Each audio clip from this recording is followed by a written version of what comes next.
Good evening and welcome back to KS Guruji dear students. ಸ್ನೇಹಿತರೆ, ಇವತ್ತಿನ ಕ್ಲಾಸ್ನಲ್ಲಿ ಪ್ರಜಾವಾಣಿ ಹಾಗೂ ದ ಹಿಂದೂಯಿಂದ 19th ಜುಲೈ 2022 ಅಂದರೆ ಮಂಗಳವಾರ ಯಾವ್ಯಾವ ರಿಲಿವೆಂಟ್ ಆರ್ಟಿಕಲ್ಸ್ ಬಂದಿತ್ತು, ತಮ್ಮ ಪೊಲೀಸ್ ಕಾನ್ಸ್ಟೇಬಲ್ ಎಕ್ಸಾಮ್ ಆಗಿರ್ಬೋದು, PSI ಆಗಿರ್ಬೋದು, and even KS and IAS prelims ಆಗಿರ್ಬೋದು. ಸೊ ಈ ಥರ ಎಲ್ಲ ಕಾಂಪಿಟೇಟಿವ್ ಎಕ್ಸಾಮಿನೇಷನ್ಸ್ ದೃಷ್ಟಿಯಿಂದ ಯಾವ್ಯಾವ ರಿಲಿವೆಂಟ್ ಆರ್ಟಿಕಲ್ಸ್ ಬಂದಿತ್ತು ಅಂತ ಒನ್ ಬೈ ಒನ್ ನಾನು ಡಿಸ್ಕಷನ್ ಮಾಡ್ಕೊಂಡು ಹೋಗ್ತೀನಿ. ಸೊ ಐ ಹೋಪ್ ನಿನ್ನೆ ಹೇಳ್ದಂಗೆ ತಾವೆಲ್ಲ ಒಂದು ಸಪ್ರೇಟ್ ನೋಟ್ಬುಕ್ ಮಾಡಿದ್ದಾರೆ ಅನ್ಕೋತೀನಿ. ಸೊ ನಾನು ಯಾವ ಆರ್ಟಿಕಲ್ ರಿಲಿವೆಂಟ್ ಅಂತ ಹೇಳ್ತೀನಿ ಆ ಕ್ಯಾಟಗರಿಯಲ್ಲಿ ಇಮಿಡಿಯೇಟಾಗಿ ಒಂದು ಕೀವರ್ಡು ಇಲ್ಲ ಎರಡು ಸೆಂಟೆನ್ಸಸ್ಸಲ್ಲಿ ಒಂದು ನೋಟ್ಸ್ ಮಾಡ್ಕೊಂಡ್ಬಿಡ್ಬೇಕು. ಮಾಡಿಕೊಂಡು ಇವತ್ತು ಒಂದು ರೌಂಡ್ ರಿವಿಷನ್ ಮಾಡ್ಕೊಳ್ಳಿ, ಜೊತೆಗೆ ವೀಕೆಂಡು ಸ್ಯಾಟರ್ಡೇ ಇಲ್ಲ ಸಂಡೇ ಇನ್ನೊಂದು ರೌಂಡ್ ರಿವಿಷನ್ ಮಾಡ್ಕೊಳ್ಳಿ. ಈ ಥರ ಮಾಡೋದ್ರಿಂದ ನಿಮ್ಮ ಎಕ್ಸಾಮ್ ಹತ್ರ ಬಂದಾಗ ಸ್ಟ್ರೆಸ್ ಆಗಲ್ಲ, ಭಯ ಆಗಲ್ಲ, ವಿನಾಕಾರಣ ಟೆನ್ಷನ್ ಆಗಲ್ಲ. ಸೊ ಆ ಒಂದು ಎಫೆಕ್ಟಿವ್ ಟೈಮ್ನ ನೀವು ಬೇರೆ ಸಬ್ಜೆಕ್ಟ್ಸು ಯಾವ ವೀಕ್ ಏರಿಯಾಸ್ ಇರುತ್ತಲ್ಲ ಅಲ್ಲಿ ಇನ್ವೆಸ್ಟ್ ಮಾಡಿ ನಿಮ್ಮ ರ್ಯಾಂಕು ಅಥವಾ ನಿಮ್ಮ ಸೆಲೆಕ್ಷನ್ನ ಇನ್ನೂ ಖಾತ್ರಿ ಮಾಡ್ಕೋಬೋದು. ಸೊ ಈ ಥರ ಮಾಡೋದ್ರಿಂದ ರೇಸಲ್ಲಿ ಒಂದು ಸ್ಟೆಪ್ ಡೆಫಿನೆಟ್ಲಿ ನೀವು ಮುಂದೆ ಇರ್ತೀರ. So let's begin. So Prajavani ಮೊದಲು ತಗೋತೀನಿ. ಬಟ್ ಅದಕ್ಕಿಂತ ಮುಂಚೆ ಇವತ್ತಿನ ಆರ್ಟಿಕಲ್ ರಿಲೇಟೆಡ್ ಪ್ರತಿ ಆರ್ಟಿಕಲ್ ಮುಂಚೆ ಒಂದು ರಿಲಿವೆಂಟ್ ಕ್ವಶನ್ ಹಾಕ್ತೀನಿ. ಸೊ ತಾವೆಲ್ಲರೂ ಆನೆಸ್ಟಾಗಿ ಯಾವುದೇ ಕಾರಣಕ್ಕೂ ಮೋಸ ಮಾಡ್ದಂಗೆ ಆರ್ಟಿಕಲ್ ನೋಡಿ ಆಮೇಲೆ ಉತ್ತರ ಮಾಡೋಕ್ಕೆ ಹೋಗಬೇಡಿ. ನಾನು ಹೇಳೋ ಎಕ್ಸಸೈಸ್ನ ಆನೆಸ್ಟಾಗಿ ಫಾಲೋ ಮಾಡಿ, ನಿಮಗೆ ಅದರದ್ದು ಬೆನಿಫಿಟ್ ಗೊತ್ತಾಗುತ್ತೆ. ಸೊ ಏನು ಮಾಡಬೇಕು, ನಾನೊಂದು ಪ್ರಶ್ನೆ ನಿಮಗೆ ಪೋಸ್ಟ್ ಮಾಡ್ತೀನಿ. ಆ ಪ್ರಶ್ನೆಗೆ ಯಾವುದು ಸರಿಯಾದ ಉತ್ತರ ಅನಿಸುತ್ತೋ ಸೊ ಅದನ್ನು ತಪ್ಪದೇ ಕಮೆಂಟ್ ಬಾಕ್ಸಲ್ಲಿ ಒಂದು 10 ಸೆಕೆಂಡ್ ವಿಡಿಯೋ ಪಾಸ್ ಮಾಡಿ ಯೋಚನೆ ಮಾಡಿ, ನಿಮ್ಗೆ ಯಾವ್ದು ಸರಿ ಅನಿಸುತ್ತೋ ನಿಮ್ಮ ಹತ್ರ ಇರುವಂಥ ಕಾಮನ್ ಸೆನ್ಸ್ ಎಲ್ಲ ಕಾಮನ್ ಸೆನ್ಸ್ ಅಪ್ಲೈ ಮಾಡಿ, ಲಾಜಿಕಲಿ ಥಿಂಕ್ ಮಾಡಿ. ಸೊ ಯಾವುದು ರೈಟ್ ಆನ್ಸರ್ ಅನಿಸುತ್ತೋ ಕೆಳಗಡೆ ಕಮೆಂಟ್ ಬಾಕ್ಸಲ್ಲಿ ತಿಳಿಸಿ. ಸೊ ಪ್ರತಿ ಪ್ರಶ್ನೆಗೂ ನೀವು ಈ ಥರ ಮಾಡಬೇಕು, ರೈಟ್? ಆರ್ಟಿಕಲ್ ನೋಡಿ ಅಥವಾ ಆರ್ಟಿಕಲ್ ಓದಿದ ಮೇಲೆ ಮಾಡುವಂಥ ಪ್ರಯತ್ನ ಮಾಡೋಕ್ಕೆ ಹೋಗಬೇಡಿ. ಸೊ ಇದ್ರ ಮೇಲೆ ನಿಮ್ಮದು ಎಫಿಷಿಯನ್ಸಿ ಟೆಸ್ಟ್ ಆಗುತ್ತೆ. ಸೊ ಫಸ್ಟ್ ಕ್ವಶನು, ಈ ಕೆಳಗಿನ ಯಾವ ವಸ್ತುಗಳು GST ವ್ಯಾಪ್ತಿಗೆ ಬರುತ್ತವೆ? ಎ, ಪ್ಯಾಕ್ ಮಾಡಿದ ಮೊಸರು, ಬಿ, ಪ್ಯಾಕ್ ಮಾಡದ ಹಾಲು, ಸಿ, 25 kg ಇದಕ್ಕಿಂತ ಹೆಚ್ಚಿಗೆ ತೂಕದ ಪ್ಯಾಕ್ ಮಾಡಿದ ಹಿಟ್ಟು, ಡಿ, ಯಾವುದೂ ಅಲ್ಲ. ಸೊ ಒಂದು 10 ಸೆಕೆಂಡ್ ವಿಡಿಯೋ ಪಾಸ್ ಮಾಡಿ ಲಾಜಿಕಲಿ ಯೋಚನೆ ಮಾಡಿ ನಿಮ್ಗೇನಾದರೂ ಎಲಿಮಿನೇಷನ್ ಟಿಪ್ಸ್ ಆ್ಯಂಡ್ ಟ್ರಿಕ್ಸ್ ಅಥವಾ ಟೆಕ್ನಿಕ್ಸ್ ಗೊತ್ತಿದ್ರೆ ಅದನ್ನು ಅಪ್ಲೈ ಮಾಡಿ, ರಾಂಗ್ ಆನ್ಸರ್ ಎಲಿಮಿನೇಟ್ ಮಾಡಿ, ಕೆಳಗಡೆ ರೈಟ್ ಆನ್ಸರ್ನ ಕಮೆಂಟ್ ಮಾಡಿ. ಆನೆಸ್ಟ್ ಆಗಿರಲಿ, ಯಾವುದೇ ಕಾರಣಕ್ಕೂ ನಿಮಗೂ ಮೋಸ ಮಾಡ್ಕೋಬಾರ್ದು, ಈ ಒಂದು ನನಗೂ ಮೋಸ ಮಾಡಬಾರ್ದು, ರೈಟ್? ಓಕೆ, ಫಸ್ಟ್ ಆರ್ಟಿಕಲ್ ಏನು ಹೇಳುತ್ತೆ? ಪ್ಯಾಕ್ ಮಾಡಿರುವ ಲೇಬಲ್ ಇರುವ ಪದಾರ್ಥಗಳಿಗೆ ಮಾತ್ರ ತೆರಿಗೆ, 25 kgಗಿಂತ ಕಡಿಮೆಗಷ್ಟೇ GST. ಸೊ GST ಏನು ಜುಲೈ 1, 2017 ಮಧ್ಯರಾತ್ರಿಯಿಂದ ಎಫೆಕ್ಟ್ ಆಯಿತು. ಸೊ ಅಲ್ಲಿಂದ ಪ್ರತಿದಿನ, ಪ್ರತಿ ವಾರ, ಪ್ರತಿ ತಿಂಗಳು ಒಂದಲ್ಲ ಒಂದು ಇಶ್ಯೂ ಬರ್ತಾನೆ ಇದೆ. ಯಾಕಂದರೆ ಕೇಂದ್ರ ಸರ್ಕಾರಕ್ಕೆ ಒಪ್ಪಿಗೆ ಆಗಿದ್ದು ರಾಜ್ಯ ಸರ್ಕಾರಗಳಿಗೆ ಒಪ್ಪಿಗೆ ಆಗಲ್ಲ, ಇವ್ರ ಡಿಮ್ಯಾಂಡು ಕೇಂದ್ರ ಸರ್ಕಾರ ಫುಲ್ಫಿಲ್ ಮಾಡೋಕ್ಕಾಗಲ್ಲ. ಸೊ ಹಗ್ಗ ಜಗ್ಗಾಟ, ತಿಕ್ಕಾಟ ಇದ್ದೇ ಇದೆ. ಇದಕ್ಕೆ ಅಲ್ಟಿಮೇಟ್ ಸೊಲ್ಯೂಷನ್ ಅಂತ ಬರೋದೇ ಇಲ್ಲ. ಎಸ್ಪೆಷಲಿ ಕೇಂದ್ರ ಸರ್ಕಾರದಲ್ಲಿ ಒಂದು ಪಕ್ಷ ಇದ್ದು ರಾಜ್ಯ ಸರ್ಕಾರದಲ್ಲಿ ಇನ್ನೊಂದು ಪಕ್ಷ ಇದ್ದರೆ ಈ ಥರ ಮುಸುಕಿನ ಹಗ್ಗ ಜಗ್ಗಾಟ ಅಥವಾ ಗುದ್ದಾಟ ಜಾಸ್ತಿನೇ ಇರುತ್ತೆ. ಸೊ ಕೆಲವೊಂದ್ಸಲಿ ಲಾಜಿಕ್ ಇರುತ್ತೆ, ಕೆಲವೊಂದ್ಸಲಿ ಅದು ಪ್ಯೂರ್ಲಿ ಪೊಲಿಟಿಕಲ್ ಇಂಟೆನ್ಷನ್ ಆಗಿರುತ್ತೆ, what ever it is. So ಇವತ್ತಿನ ಆರ್ಟಿಕಲ್ ಏನು ಹೇಳುತ್ತೆ? ಹೊಸದಾಗಿ ಒಂದು ಅಧಿಸೂಚನೆ ಅಥವಾ ಒಂದು ಆರ್ಡರ್ನ GST ಕೌನ್ಸಿಲ್ ಅಥವಾ ಕೇಂದ್ರ ಸರ್ಕಾರ ಹೊರಡಿಸಿದೆ. ಸೊ ಅದರ ಪ್ರಕಾರ ಇನ್ನು ಮುಂದೆ ಪ್ಯಾಕ್ ಮಾಡಿರುವ ಮತ್ತು ಲೇಬಲ್ ಇರುವ ಪದಾರ್ಥಗಳಿಗೆ ಮಾತ್ರ ತೆರಿಗೆ ಅಂತ ಹೇಳ್ತಾರೆ. ಸೊ ಕಾಂಟೆಕ್ಸ್ಟ್ ಅಂದರೆ ನಿನ್ನೆ ಈ ಆರ್ಡರ್ ಬರೋ ಮುಂಚೆ ಒಂದು ಅಫಿಷಿಯಲ್ ಇನ್ನೊಂದು ನೋಟಿಫಿಕೇಶನ್ನ ಕೇಂದ್ರ ಸರ್ಕಾರ ಹೊರಡಿಸಿತ್ತು. ಅದ್ರ ಪ್ರಕಾರ ಇಷ್ಟು ದಿನ ಈ ನೀವು ಬಳಸುವಂಥ ಹಿಟ್ಟಾಗಿರ್ಬೋದು, ಹಾಲಾಗಿರ್ಬೋದು, ಮೊಸರಾಗಿರ್ಬೋದು, ಇವು GST ವ್ಯಾಪ್ತಿಗೆ ಬರ್ತಾ ಇರಲಿಲ್ಲ. ಸೊ GST ವ್ಯಾಪ್ತಿಯಿಂದ ಹೊರಗಡೆ ಇಟ್ಟಿದ್ರು, ಎಕ್ಸಂಪ್ಷನ್ ಕೊಟ್ಟಿದ್ರು, ವಿನಾಯಿತಿ ಕೊಟ್ಟಿದ್ರು. ಸೊ ಅದಕ್ಕೆ ಒಂದು ಸ್ಮಾಲ್ ತಿದ್ದುಪಡಿ ಮಾಡಿ ಕೇಂದ್ರ ಸರ್ಕಾರ ಏನು ಮಾಡಿದೆ ಇವಾಗ, ಆ ಎಲ್ಲ ಪದಾರ್ಥಗಳನ್ನು ನಾವು GST ವ್ಯಾಪ್ತಿಗೆ ತರ್ತಾ ಇದ್ದೀವಿ ಅಂತ ಹೇಳಿದ್ರು. ಸೊ ಇದರ ವಿರುದ್ಧವಾಗಿ ಆಬ್ವಿಯಸ್ಲಿ ನ್ಯಾಚುರಲಿ ಎಲ್ಲ ರಾಜ್ಯಗಳು ಒಂದು ಒಕ್ಕೊರಲಿನಿಂದ ಧ್ವನಿಯನ್ನು ಎತ್ತಿದ್ರು. ಇಲ್ಲ, ಈ ಥರ ಮಾಡೋಕ್ಕೆ ಹೋಗ್ಬೇಡಿ, ಈ ಥರ ಮಾಡಿದ್ರೆ ಏನಾಗುತ್ತೆ, ಈ ಹಾಲು, ಮೊಸರು, ಹಿಟ್ಟು, ಕಾಳುಗಳು, ಸೊ ಈ ಪದಾರ್ಥಗಳನ್ನು ಮಿಡಲ್ ಕ್ಲಾಸ್ ಅವ್ರು ಆಗಿರ್ಬೋದು, ಲೋವರ್ ಮಿಡಲ್ ಕ್ಲಾಸ್ ಅವ್ರು ಆಗಿರ್ಬೋದು, ಆ್ಯಂಡ್ ಇವನ್ ಬಡವರು ಆಗಿರ್ಬೋದು, ಅವರು ದಿನನಿತ್ಯ ಬಳಕೆ ಮಾಡುವಂಥ ಪದಾರ್ಥಗಳು. ಇದ್ರ ಮೇಲೆ ನೀವು GST ಸುಂಕವನ್ನು ಹೇರಿದ್ರೆ ಏನಾಗುತ್ತೆ, ಈ ಮಿಡಲ್ ಕ್ಲಾಸ್ ಫ್ಯಾಮಿಲಿಯವ್ರಿಗೆ ಎಕ್ಸ್ಪೆಂಡಿಚರ್ ಜಾಸ್ತಿ ಆಗುತ್ತೆ. ಸೊ ಅವರ ಗಾಯದ ಮೇಲೆ ಒಂದು ಬರೆ ಎಳ್ದಂಗೆ ಆಗುತ್ತೆ. ಯಾಕಂದರೆ ಫ್ಯೂಲ್ ಪ್ರೈಸಸ್ ಜಾಸ್ತಿ ಆಗ್ತದೆ, ಇನ್ಫ್ಲೇಷನ್ ಜಾಸ್ತಿ ಆಗ್ತದೆ. ಇದ್ರ ಮಧ್ಯೆ ನೀವು ಇಂಥದ್ದೊಂದು ಸುಂಕ ಹೇರಿದ್ರೆ ಸೊ ಆಬ್ವಿಯಸ್ಲಿ ನೀವು ಗಾಯದ ಮೇಲೆ ಬರೆ ಎಳ್ದಂಗೆ ಆಗುತ್ತೆ ಅಂತ ಹೇಳಿದರು.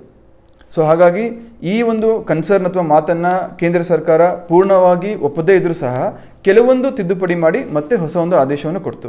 ಸೊ ಅದರ ಪ್ರಕಾರ ಇನ್ನು ಮುಂದೆ ಕೇವಲ ಪ್ಯಾಕ್ ಮಾಡಿದಂತಹ ಅದು 25 kg ಒಳಗಡೆ ಇರುವಂತಹ ಹಿಟ್ಟಾಗಿರ್ಬೋದು, ಕಾಳುಗಳಾಗಿರ್ಬೋದು ಅಥವಾ ರೇಷನ್ ಆಗಿರ್ಬೋದು, ಸೊ ಅದಕ್ಕೆ ಮಾತ್ರ GST, so goods and services tax, ಈ ಸುಂಕ ಹೇರಲಾಗುತ್ತೆ. ಸೊ ಅಕಸ್ಮಾತ್ ಅಂತಹ ಒಂದು ಕಾಳುಗಳು ಅಥವಾ ಹಿಟ್ಟುಗಳು 25 kgಗಿಂತ ಜಾಸ್ತಿ ಇದ್ದರೆ ಅವಕ್ಕೆ ವಿನಾಯಿತಿ ಸಿಗುತ್ತೆ. ಸೊ ಇದು ಒಂದು. ಇದ್ರ ಜೊತೆಗೆ ಪ್ಯಾಕ್ ಮಾಡಿದಂತಹ ಮತ್ತು ಲೇಬಲ್ ಇರುವಂತಹ ಮೊಸರು ಮತ್ತು ಹಾಲುಗಳಿಗೆ ಮಾತ್ರ 5% GST ನಾವು ವಿಧಿಸ್ತೀವಿ. ಸೊ ಈ ಎರಡು ಚೇಂಜಸ್ ಮಾಡಿದೆ. ಮೊದಲನೇದಾಗೇನು, ಕೇವಲ ಪ್ಯಾಕ್ ಮತ್ತು ಲೇಬಲ್ ಇರುವಂತಹ ಹಿಟ್ಟಾಗಿರ್ಬೋದು ಅಥವಾ ಹಾಲಾಗಿರ್ಬೋದು, ಮೊಸರಾಗಿರ್ಬೋದು, ಅವ್ರ ಮೇಲೆ ಮಾತ್ರ ನಾವು GST ಹಾಕ್ತೀವಿ, ಅದು 5%. ಸೊ ನೆನಪಿರಲಿ, ಪ್ಯಾಕ್ ಮಾಡಿರುವಂತಹ ಹಿಟ್ಟಿಗೆ ಮಾತ್ರ GST ಅಪ್ಲಿಕೇಬಲ್ ಇದೆ. ಬರೀ ಹಿಟ್ಟಲ್ಲ, ಹಾಲು ಮೊಸರು. ಪ್ಯಾಕ್ ಮಾಡದಿರುವಂತಹ ಹಿಟ್ಟು, ಹಾಲು, ಮೊಸರು ಇನ್ನೂ GST ವ್ಯಾಪ್ತಿಗೆ ಬಂದಿಲ್ಲ. ಸೊ ಇಷ್ಟು ನೆನಪಿರಲಿ. ಇದಾದಮೇಲೆ ನೆಕ್ಸ್ಟ್ ಪ್ರಶ್ನೆ ಏನು ಕೇಳ್ಬೋದು ನಿಮಗೆ? ಮೊದಲನೇ ಪ್ರಶ್ನೆ ಆಯಿತು, ಇತ್ತೀಚೆಗೆ ಯಾವ ಪದಾರ್ಥಗಳನ್ನು GST ವ್ಯಾಪ್ತಿಗೆ ತರಲಾಯಿತು. ನೆಕ್ಸ್ಟ್ ಕ್ವಶನ್ ಏನು ಕೇಳ್ಬೋದು ನಿಮ್ಮ ಮಲ್ಟಿಪಲ್ ಚಾಯ್ಸ್ ಕ್ವಶನ್ಸಲ್ಲಿ? GST ಅಡಿಯಲ್ಲಿ ಎಷ್ಟು ಸ್ಲ್ಯಾಬ್ಗಳಿವೆ ಅಂತ ಕೇಳ್ಬೋದು. ಇಲ್ಲಿ ಒಂದು ಕನ್ಫ್ಯೂಷನ್ ಇರುತ್ತೆ, ಯಾಕಂದರೆ ನೀವು 0% ಅನ್ನೋದೇನಿದೆಯಲ್ಲ, ಅಂದರೆ ವಿನಾಯಿತಿ ಇರುವಂಥದ್ದು ಯಾವುದು ಎಕ್ಸೆಂಪ್ಟೆಡ್ ಪ್ರಾಡಕ್ಟ್ಸ್ ಇದ್ದಾವೆ. ಸೊ ಎಕ್ಸೆಂಪ್ಟೆಡ್ ಗೂಡ್ಸ್ ಆ್ಯಂಡ್ ಪ್ರಾಡಕ್ಟ್ಸ್ನ ಕನ್ಸಿಡರ್ ಮಾಡದೇ ಇದ್ದರೆ ಕೇವಲ 4 ಸ್ಲ್ಯಾಬ್ ಇದ್ದಾವೆ, 5, 12, 18, 28. ಯಾವ್ಯಾವು? 5%, 12%, 18% ಆ್ಯಂಡ್ 28%. ಸೊ ಯಾವುದಕ್ಕೆ 0% ವಿನಾಯಿತಿ ಅಥವಾ ವಿನಾಯಿತಿ ಇರುವಂಥ ಎಕ್ಸಂಪ್ಷನ್ ಇರುವಂತಹ ಪ್ರಾಡಕ್ಟ್ಸ್ನ ಬಿಟ್ಟರೆ ಅಥವಾ ಅದನ್ನೂ ಸಹ ನಾವು ಕನ್ಸಿಡರ್ ಮಾಡ್ತೀವಿ ಅಂದರೆ 5 ಸ್ಲ್ಯಾಬ್ ಆಗುತ್ತೆ. ಬಟ್ ಯೂಶಲಿ ಎಕ್ಸಾಮಲ್ಲಿ ಕೇಳುವಾಗ ಎಕ್ಸಾಮಿನರ್ ಮೈಂಡ್ಸೆಟ್ ಹೆಂಗಿರುತ್ತೆ, ಯಾವುದಕ್ಕೆ ವಿನಾಯಿತಿ ಇರುತ್ತಲ್ಲ 0% ಯಾವುದ್ರ ಮೇಲೆ ಟ್ಯಾಕ್ಸ್ ಇರುತ್ತೆ ಅದನ್ನು ಕನ್ಸಿಡರ್ ಮಾಡಲ್ಲ. ಸೊ ಹಾಗಾಗಿ ನಿಮ್ಗೆ ಏನಾದರೂ ಪ್ರಶ್ನೆ ಕೇಳಿದ್ರೆ ಎಷ್ಟು ಸ್ಲ್ಯಾಬ್ಗಳಿದ್ದಾವೆ ಅಂತ ಕೇಳಿದ್ರೆ 4 ಅಂತ ಮಾರ್ಕ್ ಮಾಡಿ ಬನ್ನಿ. ಸೊ ಯಾವ್ಯಾವುದು? 5, 12, 18, 28. ಇಲ್ಲಿ ನೋಡಿ, ಎಕ್ಸಂಪ್ಷನ್ ಲಿಸ್ಟಲ್ಲಿ ಇಲ್ಲಿವರೆಗೂ ಏನೇನಿತ್ತು? ಫುಡ್ ಗ್ರೇನ್ಸ್ ಇತ್ತು, ಮಿಲ್ಕ್ ಇತ್ತು, ಎಗ್ಸ್ ಇತ್ತು, ಕರ್ಡ್ ಇತ್ತು. ಸೊ ಈ ಥರ ಅನ್ಪ್ಯಾಕೇಜ್ಡ್ ಪನೀರ್ ಆ್ಯಂಡ್ ನ್ಯಾಚುರಲ್ ಹನಿ ಇತ್ತು. ಸೊ ಈ ಥರ ಕೆಲವೊಂದು ಪ್ರಾಡಕ್ಟ್ಸ್ ಇತ್ತು. ಇಷ್ಟು ದಿನ ಏನೋ ಎಕ್ಸಂಪ್ಷನ್ ಕೊಟ್ಟಿದ್ರು ಸರ್ಕಾರ. ಇನ್ಮೇಲೆ ಇದರಲ್ಲೇ ಯಾವುದು ಪ್ಯಾಕೇಜ್ಡ್ ಮತ್ತು ಲೇಬಲ್ಡ್ ಇರುತ್ತಲ್ಲ, ಅಂದರೆ ಪ್ಯಾಕೇಜ್ ಅಂದರೆ ಲೇಬಲ್ ಹಿಂದೆ ತೋರಿಸ್ತಾನಲ್ಲ ಈ ಥರ. ಸೊ ಒಂದು ಕವರ್ ಹಾಕಿ ಅದ್ರ ಮುಂದೆ ಇಂಗ್ರೀಡಿಯೆಂಟ್ಸ್ ಎಲ್ಲ ಕೊಟ್ಟಿರ್ತಾರೆ. ಈ ಪ್ಯಾಕೆಟ್ ಒಳಗಡೆ ಎಷ್ಟು ವಿಟಮಿನ್ಸ್ ಇದೆ, ಎಷ್ಟು ನ್ಯೂಟ್ರಿಯೆಂಟ್ಸ್ ಇದೆ, ಸೊ ಎಷ್ಟು ಫ್ಯಾಟ್ ಇದೆ. ಸೊ ಆ ಥರ ಒಂದು ಪ್ಯಾಕ್ ಮಾಡಿ ಲೇಬಲ್ ಇರುವಂತಹ ಪ್ರಾಡಕ್ಟ್ಸ್, ಹಿಟ್ಟಾಗಿರ್ಬೋದು ಅಥವಾ ಫುಡ್ ಗ್ರೇನ್ಸ್ ಆಗಿರ್ಬೋದು, ಹಾಲಾಗಿರ್ಬೋದು, ಮೊಸರಾಗಿರ್ಬೋದು, ಮಜ್ಜಿಗೆ ಆಗಿರ್ಬೋದು, ಅಂತಹ ವಸ್ತುಗಳು, ಅಂತಹ ಆಹಾರ ಪದಾರ್ಥಗಳು ಇನ್ಮೇಲೆ 5% GST ಸ್ಲ್ಯಾಬ್ ವ್ಯಾಪ್ತಿಗೆ ಬರುತ್ತೆ. ಸೊ ಕನ್ಫ್ಯೂಸ್ ಆಗಬಾರ್ದು. ಈ ಕೆಲವೊಂದು ಪದಾರ್ಥಗಳು ಬೇಕಾದ್ರೆ ವಿಡಿಯೋ ಪಾಸ್ ಮಾಡಿ ಎಲ್ಲ ನಾನು ಯಾವ್ದಾವ್ದು ಹೇಳಿದೆ ಬರ್ಕೊಂಬಿಡಿ. ಸೊ ಬರ್ಕೊಂಡು ನೆನಪಲ್ಲಿ ಇಟ್ಕೊಳ್ಳಿ, ಅಂತಹ ಪದಾರ್ಥಗಳು ಮಾತ್ರ ಗೋಯಿಂಗ್ ಫಾರ್ವರ್ಡ್ ಇನ್ಮೇಲೆ 5% GST ವ್ಯಾಪ್ತಿಗೆ ಬರುತ್ತೆ. ಸೊ ಅದನ್ನು ಬಿಟ್ಟು ಆ್ಯಸ್ ಯೂಶುವಲ್ 100%ಅಲ್ಲಿ ಯಾವುದಿದೆ ಅದು ಇದ್ದೇ ಇರುತ್ತೆ, 18%ಅಲ್ಲಿ ಯಾವುದಿದೆ ಅದಿರುತ್ತೆ, 28%ಅಲ್ಲಿ ಯಾವುದಿದೆ ಅದಿರುತ್ತೆ. ಸೊ ಇಷ್ಟು ಗೊತ್ತಿರಬೇಕು. ನೆಕ್ಸ್ಟ್ ಮುಂದಿನ ಪ್ರಶ್ನೆ, ಈ ಥರ GST ವ್ಯಾಪ್ತಿಗೆ ಯಾವ ಪದಾರ್ಥಗಳು ಬರಬೇಕು, ಯಾವ ಪದಾರ್ಥಗಳು GST ವ್ಯಾಪ್ತಿಯಿಂದ ಹೊರಗಡೆ ಇರಬೇಕು, ಯಾವುದಕ್ಕೆ ವಿನಾಯಿತಿ ಕೊಡಬೇಕು. ಸೊ ಎಷ್ಟು ದಿನಗಳ ಕಾಲ ಇನ್ನೂ ಸರ್ಕಾರ ಒಂದು GST ಕಾಂಪೆನ್ಸೇಷನನ್ನು ರಾಜ್ಯಗಳಿಗೆ ಕೊಡಬೇಕಾಗುತ್ತೆ. ಈ ಥರ ಹಲವಾರು ವಿಷಯಗಳ ಕುರಿತು ಅಲ್ಟಿಮೇಟ್ ಡಿಸಿಷನ್ ಯಾರು ತಗೋತಾರೆ? ಕೇಂದ್ರ ಸರ್ಕಾರ ಅಲ್ಲ. ಇಲ್ಲಿ ಅದಕ್ಕಂತಲೇ ಒಂದು ಮಂಡಳಿ, ಒಂದು ಕೌನ್ಸಿಲ್ನ ನಮ್ಮ ಭಾರತದ ಸಂವಿಧಾನದ ಅಡಿ ನಿರ್ಮಿಸಿದ್ದಾರೆ. ಅದರ ಹೆಸರು GST ಕೌನ್ಸಿಲ್. ಸೊ GST ಮಂಡಳಿ ಅಂತ ಕರಿತೀವಿ.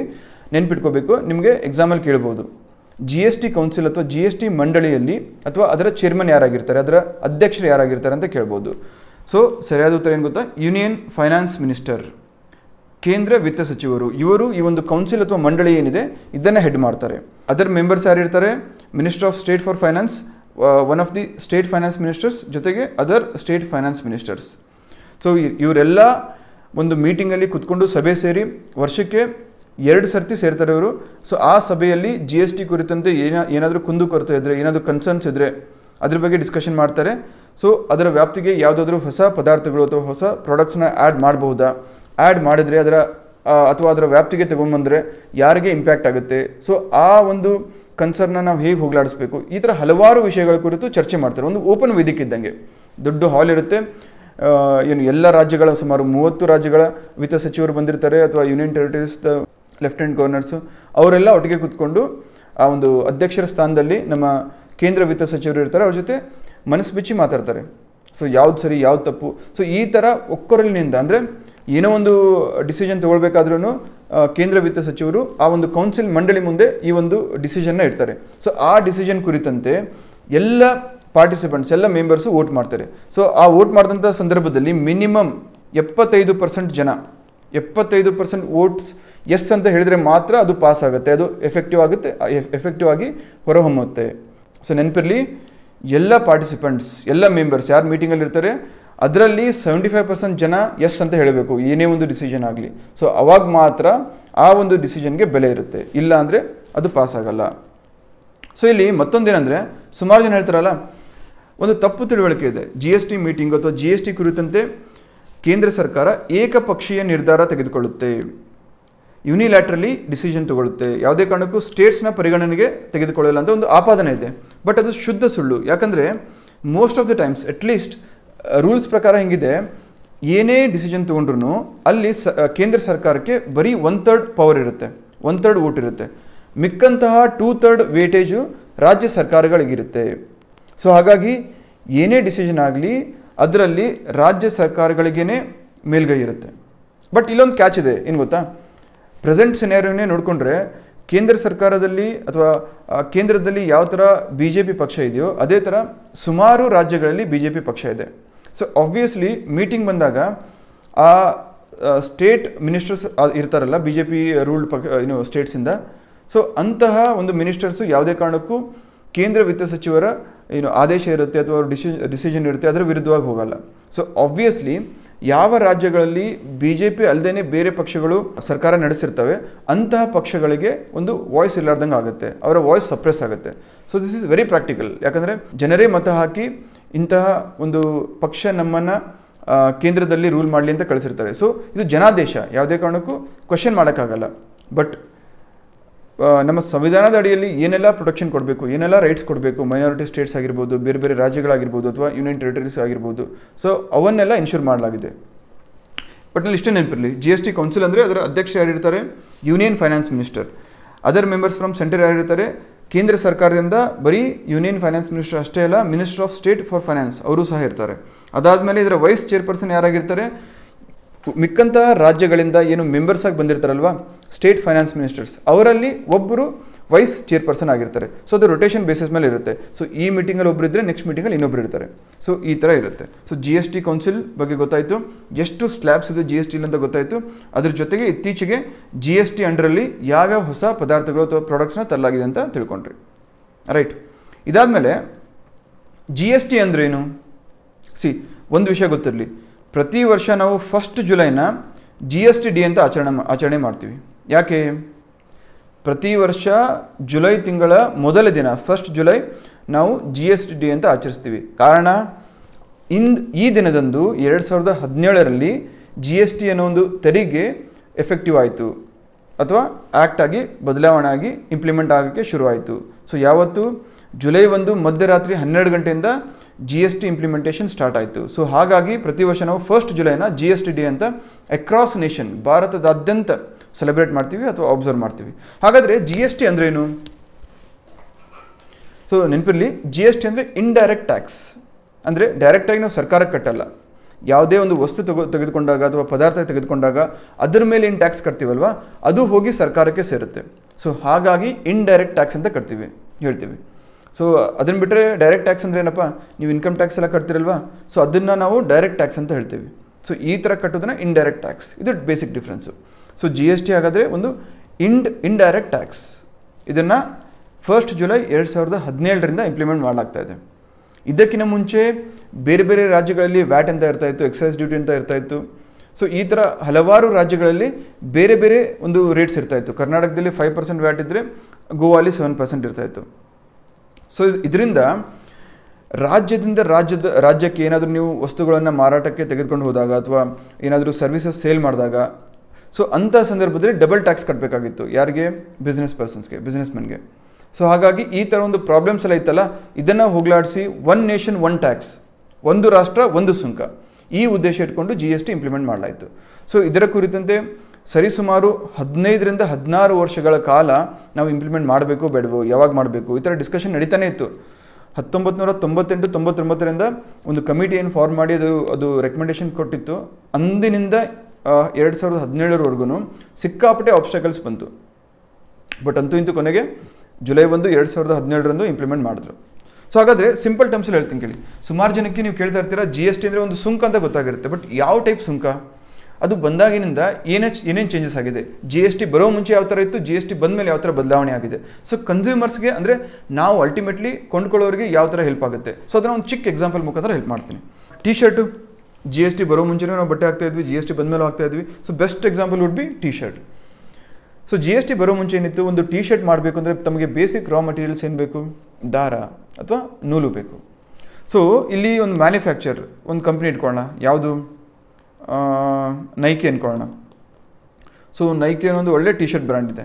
ಇವ್ರು ಏನು ಮಾಡ್ತಾರೆ, ಒಂದು ಟಿ ಶರ್ಟ್ ತಯಾರು ಮಾಡಬೇಕು ಅಂತ ಡಿಸೈಡ್ ಮಾಡಿದ್ರೆ ಇಮಿಡಿಯೇಟ್ಲಿ ರೈತರ ಹತ್ರ ಹೋಗಿ ಒಂದು ನೂಲು ಇಸ್ಕೊತಾರೆ, ದಾರ ಇಸ್ಕೊತಾರೆ. ಸೊ ಆ ದಾರಕ್ಕೆ ಇವ್ರು ಎಷ್ಟು ಪೇ ಮಾಡ್ತಾರೆ, 500 ರೂಪೀಸ್ ಪೇ ಮಾಡ್ತಾರೆ. ಹೌದಾ, 500 ರೂಪಾಯಿ ಪೇ ಮಾಡ್ತಾರೆ ಅಂತ ಅಂದ್ಕೊಳ್ಳಿ. ಸೊ 500 ರೂಪಾಯಲ್ಲಿ 50 ರೂಪಾಯಿ ಟ್ಯಾಕ್ಸ್ ಆಲ್ರೆಡಿ ಅವರು ಇನ್ಕ್ಲೂಡ್ ಮಾಡಿ ಪೇ ಮಾಡಿದ್ದಾರೆ. ಸೊ ಇವ್ರೇನು ಕೊಡ್ತಾ ಇದ್ದಾರಲ್ಲ, ಇದರಲ್ಲಿ 450 ರೂಪೀಸ್ ಮಾತ್ರ ರೈತರಿಗೆ ಹೋಗುತ್ತೆ, ಮಿಕ್ಕಂತಹ 50 ಸರ್ಕಾರಕ್ಕೆ ಹೋಗುತ್ತೆ. ನೆಕ್ಸ್ಟು ಇವ್ರಿಗೆ ಎಷ್ಟು ಬಿದ್ದಂಗಾಯಿತು, 500 ರೂಪಾಯಿನೇ ಬಿದ್ದಂಗಾಯಿತು. ಇವರು ಈ ದಾರ ಯೂಸ್ ಮಾಡಿಕೊಂಡು ತಮ್ಮ ಒಂದು ಮ್ಯಾನುಫ್ಯಾಕ್ಚರಿಂಗ್ ಇಂಡಸ್ಟ್ರಿಯಲ್ಲಿ ಅಥವಾ ಯೂನಿಟಲ್ಲಿ ಸುಮಾರು 5,000-10,000 ಟಿ ಶರ್ಟ್ ಪ್ರೊಡ್ಯೂಸ್ ಮಾಡ್ತಾರೆ. ಸೊ ಟಿ ಶರ್ಟ್ ಪ್ರೊಡ್ಯೂಸ್ ಮಾಡಬೇಕು ಅಂದರೆ ಅವರು ವರ್ಕರ್ಸ್ಗೂ ದುಡ್ಡು ಕೊಡಬೇಕು, ವರ್ಕರ್ಸ್ಗೆ ದುಡ್ಡು ಕೊಟ್ಟ ಮೇಲೆ ಏನು ಮಾಡಬೇಕು, ಅದಕ್ಕೆ ಟ್ರಾನ್ಸ್ಪೋರ್ಟೇಷನ್ಗೂ ದುಡ್ಡು ಕೊಡಬೇಕು, ಅದಕ್ಕೆ ವ್ಯಾಲ್ಯೂ ಅಡಿಷನ್ಗೂ ದುಡ್ಡು ಕೊಡಬೇಕು, ಪ್ರಿಂಟಿಂಗೂ ದುಡ್ಡು ಕೊಡಬೇಕು. ಸೊ ಈ ಥರ ಸರ್ಟನ್ ಅಮೌಂಟ್ ಸ್ಪೆಂಡ್ ಮಾಡ್ತಾರೆ. ಸೊ ಎಷ್ಟು ಖರ್ಚಾಗುತ್ತೆ ಇವರು, 100 ರೂಪಾಯಿ ಅನ್ಕೊಳ್ಳೋಣ.